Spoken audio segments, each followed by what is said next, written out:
అంజీ చెప్తున్నా నాకు వచ్చి, అన్నా మా ఎమ్మెల్యే ఓడిపోయినాను బాగా బాధలున్నాడు, చాలా గెలుస్తా అనుకున్నాడు, ఓడిపోయిండు, బాగా బెదిరించిండు. ఒక ఎమ్మెల్యేనే కాదు తమ్మి, ముఖ్యమంత్రి ఏమో తిరుగుతాండు ఈ ప్రచారంలో, మీరు చూసిర్రు. నాకు తెలిసి చరిత్రలో జరగలే. పంచాయతీ ఎలక్షన్ల, సర్పంచ్ ఎలక్షన్ల ముఖ్యమంత్రి తిరగంగా నేనైతే ఎప్పుడు చూడలే. విజయోత్సవాల పేరిట ఏది 2 సంవత్సరాలు నిండాయి, మేమేదో గొప్పగా నడిపినాం అని చెప్పి విజయోత్సవాల పేరు మీద జిల్లా జిల్లా తిరిగి ముఖ్యమంత్రి గారు కూడా పరోక్షంగా సర్పంచ్ ఎన్నికల్లో ప్రచారం చేశారు. ఇక ఎమ్మెల్యేల బెదిరింపులకైతే ఇక అంతులేదు పొంతులేదు.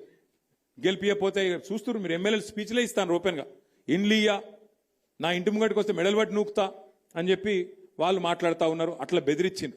ఇక కొన్ని దగ్గరలో అయితే ఇంకా అన్యాయం. నిన్న నేను సూర్యాపేట జిల్లాకు పోయినా, నల్గొండ జిల్లాకు పోయినా, అక్కడైతే అన్యాయం. ఒక సోదరుడు మల్లయ్య యాదవ్ గారని ఆయన మీద దాడి చేసి కిరాతకంగా హత్య చేసి చంపేసిండ్రు. ఇంకొకాడ ఒక సోదరుడు మనోడు నామినేషన్ వేస్తే ఆయన ఎత్తుకపోయి కిడ్నాప్ చేసి, ఆఖరికి ఎంత ఘోరమంటిగా చెప్పరాదు, నా నోటితో నేను చెప్పలేకపోతున్నా, అంత కిరాతకం కూడా అక్కడ తిప్పర్తి మండలంలో ఒక మనోడు సోదరుడు ఆయన మీద కూడా చేసినారు. ఇంకో దగ్గరనైతే గెలిచినాక ఓట్లు వేసినాక, గెలిచినాక కాదు, ఓట్లు వేసినాక మన ఓట్లు కావాలని తీసేసి తీసుకుపోయి మోరిలో వారేసిండ్రు.